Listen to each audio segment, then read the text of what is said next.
कि जब जब शिक्षा नीतियों में सुधार हुआ है तो शिक्षा का बंटाधार ही हुआ है। हम ये पूरे चैलेंज के साथ कह सकते हैं। आज तो इंटरनेट का ज़माना है, आपको सारी चीज़ें जो है वेबसाइटों में मिल जाएंगी। 2022 का हाई स्कूल का वो रिजल्ट देखिए। 2022 में हाई स्कूल में 10 लाख बच्चे, पूरे मध्य प्रदेश में 10 लाख बच्चे परीक्षा में बैठे थे। 4 लाख बच्चे फेल हो गए। इसके बाद 1 लाख बच्चे किसी तरीके से पूरक एग्जाम वगैरह दे करके 33% मार्क्स लाए, लेकिन शेष जो 3 लाख बच्चे हैं, राउंड फिगर है, 3 लाख नहीं 3.5 लाख के लगभग है, ये 3.5 लाख बच्चे 2 साल 3 साल परीक्षा देने के बाद भी जो है जब हाई स्कूल नहीं पास कर पाते स्कूल छोड़ देते हैं। हमारे हाई स्कूल के 10 लाख बच्चे हायर सेकेंडरी में पहुंचते पहुंचते 7 लाख हो जाते हैं। ये 3 लाख बच्चे प्रतिवर्ष कहाँ जाते हैं? हमारा जो राष्ट्रीय शैक्षिक अनुसंधान केंद्र है, हमारे जिला शिक्षा अधिकारी हैं, हमारे जो कलेक्टर महोदय हैं, जिला डीएम महोदय हैं, और हमारे जो जितने भर राजनेता हैं, इन सब लोगों को बिल्कुल इस बात से चिंता नहीं कि प्रतिवर्ष जो 1/3 बच्चे स्कूल छोड़ देते हैं, क्यों छोड़ देते हैं, उनसे हमारे समाज में क्या असर पड़ेगा, उनसे कोई चिंता इस बात की नहीं है। हाई स्कूल के 10 लाख बच्चे, आखिर इनकी चिंता कौन करेगा? जैसे जैसे हमारा आबादी बढ़ती जाती है वैसे वैसे सरकारी स्कूल बंद होते जाते हैं। आज के 10 साल पहले या 20 साल पहले जितने हमारे पास मेडिकल इंजीनियरिंग कॉलेज थे, लगभग उनमें थोड़ा सा डेवलपमेंट, थोड़ा सा विकास हुआ है।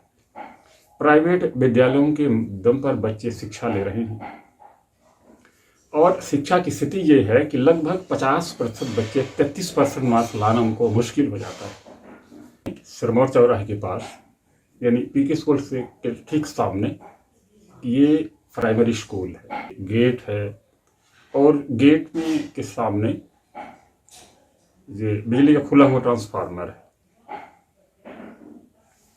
स्कूल के अंदर का दृश्य देखिए, सामने मवेशी चल रहे हैं, बच्चे धूल में बैठे हुए हैं, बैठने के लिए टाट पट्टी का है नहीं। टीचर्स विभिन्न कंपनियों के टूटी फूटी प्लास्टिक की कुर्सियों में बैठे हुए हैं। हमारे भारत सरकार का 6% टोटल राजस्व का 6% रक्षा बजट से थोड़ा सा कम है। 8% रक्षा बजट होता है और 6% होता है हमारे शिक्षा का बजट।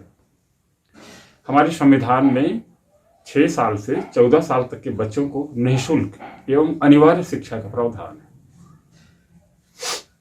शिक्षा 6 साल से 14 साल के बच्चों के लिए शिक्षा अनिवार्य है, और इस स्कूल में बच्चे, अभिभावकों ने बच्चों को भेजेंगे अनिवार्य शिक्षा के लिए, जहां गेट में इतना खुला ट्रांसफार्मर है, कीचड़ है, गंदगी है, अंदर बच्चों को बैठने के लिए जगह नहीं है, सामने मवेशी चल रहे हैं, टीचरों को पास बैठने के लिए कुर्सियां नहीं हैं, और करीब 1 लाख करोड़ से ऊपर का प्रतिवर्ष बजट होता है। प्राइवेट स्कूलों का एक छोटा सा मालिक अपनी एक बेहतर और अच्छी स्कूल का प्रबंध कर लेता है, और सरकार के पास ऐसी कौन सी दिक्कत है कि 1 लाख करोड़ का वार्षिक बजट होने के बावजूद बच्चों को बैठने के लिए जगह नहीं है, धूल कचड़ में बैठते हैं। स्कूल में, स्कूल का जो बाउंड्री का फ्रंट है उसमें गेट तक की व्यवस्था नहीं है। स्कूल प्रशासन से जब मैंने बात किया कि आप अपनी कोई समस्या बताएंगे, तो उन्होंने कहा हमें टाइम से 60-70 हज़ार रुपये मिल जाते हैं, बाकी हमारी कौन सी समस्या है। हाँ, हम जिस स्कूल की बात कर रहे हैं बजरंग गेट के अंदर प्राइमरी उरहट का स्कूल है। खबर ये है कि सरकार की इस पर भी नज़र है, सरकार इसको भी बंद करने के चक्कर में। हालांकि इस जो अपना ये स्कूल है, इस स्कूल से 2 किलोमीटर रेंज में कोई दूसरा सरकारी स्कूल नहीं है। इसमें भी बच्चों की संख्या वो 20-25 के आसपास है।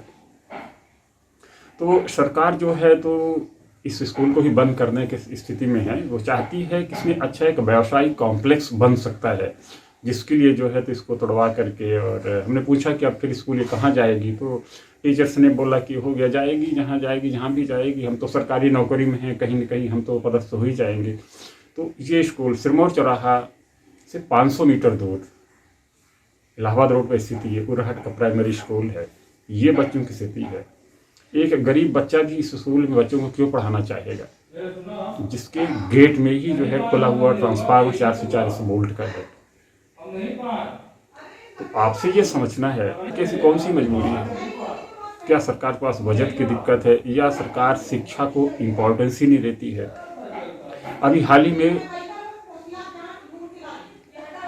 शिक्षा महाविद्यालय में कुछ दिन पहले एक सेमिनार हुआ था, जिसमें हमारे सभी जिला के प्रशासनिक अधिकारी, हमारे भूतपूर्व हमारे वर्तमान विधानसभा अध्यक्ष श्री गिरीश गौतम जी, जिला कलेक्टर, हमारे जो जिला शिक्षा अधिकारी वगैरह वगैरह सब लोग इकट्ठा हुए थे और उन्होंने कहा कि वाह, नई शिक्षा नीति 2020 जो आई है वो गजब ही कर देगी, बहुत अच्छी है, बहुत बेहतर है, बहुत बढ़िया है। हम आपको बता दें, सरकार, हमारा जो अनुसंधान परिषद है वो निरंतर अनुसंधान करता है। वो आपको हम उदाहरण बताते हैं। आप यदि हाई स्कूल का विज्ञान की किताब उठा करके देखें तो आपको हंसी आएगी। एक एक पन्ने में पूरा प्रायोगिक वातावरण आपको दिखेगा। पहला पेज उठाइए हाई स्कूल के विज्ञान का, भौतिक विज्ञान उठाइए हाई स्कूल का, पहले पेज में आता क्या है, बच्चे बर्नर जला लो, मैग्नीशियम का रॉड ले लो, इसको धीरे धीरे जलाओ और देखो क्या होता है। इस बच्चों को बताया जाता है हमारे पाठ्यक्रम में कि आप जो है सीधा प्रयोगशाला में बैठो और बस अपन सारे उपकरण ऑन करो और प्रयोग करना शुरू कर दो। दुख इस बात का है कि जो लेखक इस किताब को लिख रहा है वो खुद प्रयोगशाला के फिगर बना रहा है, यानी इसमें ड्राइंग, हाथ से बनाए हुए पेंटिंग की फोटो इसमें लगा रहा है। अरे आपने कभी, हमारे जो पाठ्यक्रम निर्माता हैं जिन्होंने किताब लिखी है 10वीं के भौतिक विज्ञान की बात कर रहा हूँ, अभी 2022-23 की बात कर रहा हूँ, इनके जो किताब के पन्ने होते हैं इनमें जो फोटोग्राफ्स हैं, अब रियल, यदि आपने कभी बर्नर जलाया है, मैग्नीशियम के रॉड को गर्म किया है, तो उसकी ओरिजिनल फोटो तो कम से कम उसमें चिपका दो। आपने फोटो लगा रहे हैं, यानी आपने भी कभी बर्नर देखा नहीं, लगाया नहीं। और हम जिला प्रशासन से या प्रदेश प्रशासन से हम जानना चाहेंगे कि कौन सा वो विद्यालय है जहां आपने बर्नर भेज रखा भी हाल में, मैग्नीशियम की रॉड भेज रखा है, या प्रयोगशाला बना रखी है, प्रयोगशाला में आप सामान भेज रहे हैं, उस विद्यालय का नाम तो बता दीजिए। जैसे ही शिक्षा नीति 2020 का आयोजन हुआ अपने बीएड कॉलेज में आज से 10 दिन पहले, तो वहाँ मैं उपस्थित था और पूरी रिकॉर्डिंग हमारे पास है। तब से मैं उस विद्यालय को ढूंढ रहा हूँ कि कौन सा विद्यालय है जहाँ नई शिक्षा नीति 2020 के हिसाब से 2 साल से 5 साल तक के बच्चों को पढ़ाया जा रहा है, निःशुल्क शिक्षा दी जा रही है, अनिवार्य शिक्षा दी जा रही है।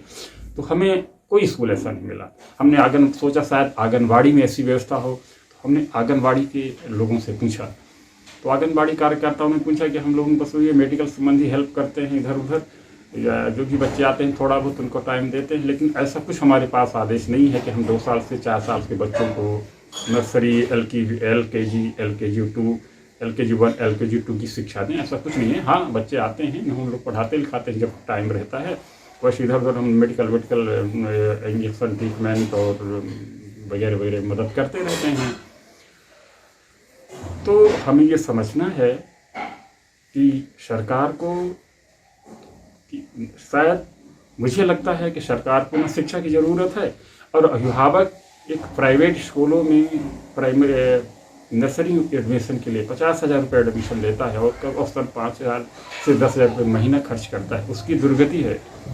और हमारा संविधान लिख देता है कि हम आपको 14 साल तक के बच्चों को निःशुल्क शिक्षा दे रहे हैं, अनिवार्य शिक्षा दे रहे हैं, सुरक्षा में नई हम खोजें करते हैं, और आपकी हर आविष्कार, हर खोज शिक्षा को नुकसान ही पहुंचाता जाता है।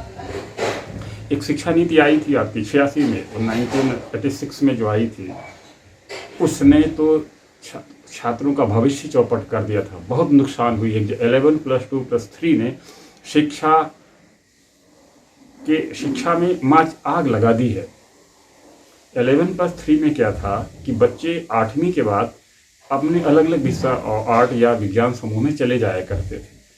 10+2+3 के बाद आपने 9th और 10th क्लास में उन बच्चों को जो विज्ञान नहीं पढ़ना चाहते हैं यानी जो आर्ट के छात्र हैं, जिन्हें ये फिजिक्स केमिस्ट्री मैथ जो है हाई स्कूल की नहीं समझ आती है, उनको आप ज़बरदस्ती पढ़ा करके फेल करते हो। यही कारण है कि वो 70-80% बच्चे जो है तो स्कूल ही छोड़ देते हैं।